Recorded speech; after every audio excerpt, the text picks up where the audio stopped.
Iespējams, drīz latviešu valodas vārnīca būs jāpapildina ar jaunu vārdu – alusipēds, jo Latvijā ir tapis kaiminamais bārs uz riteņiem. Samērā drīz šo savdabīgo agregātu ir paredzēts ražot masveidā, jo turistu, kas vēlētos pilsētu apskatīt, nepametot bāra leti, netrūkst.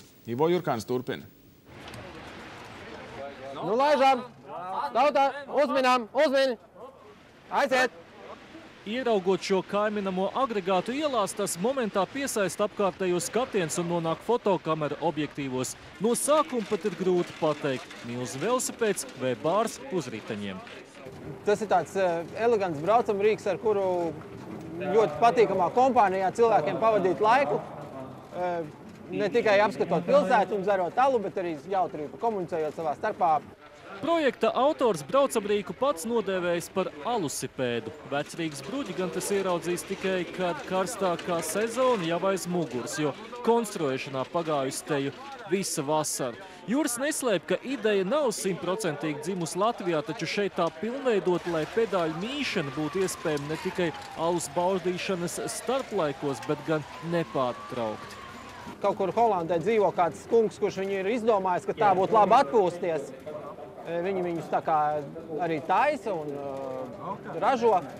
Nu, mēs tā kā esam paņēmuši to domu no viņiem, protams, uztaisījuši 5 reizes labāk un tā, lai ir kur aci piesiet cilvēkiem un bišķiņ ērtāk justies.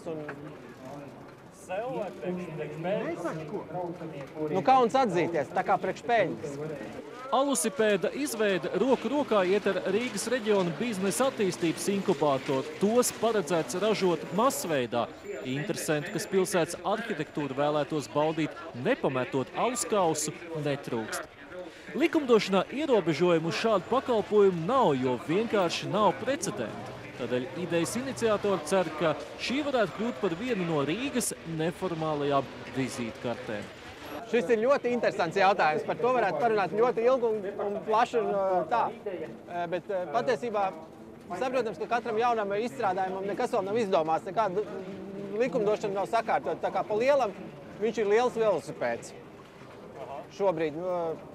Ir skaidrs, ka šoferim vajadzētu būt pilnīgi skaidrā un par cik viņš tomēr apkalpo vairākus minējus un tā, un minējiem vajadzētu viņam uzticēties tomēr.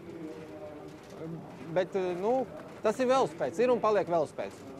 Izīrējot alusipēdu, dzēriens būšot iekļauts cenā. Pēc klienta pasūtījuma alus vietā var būt arī kvass.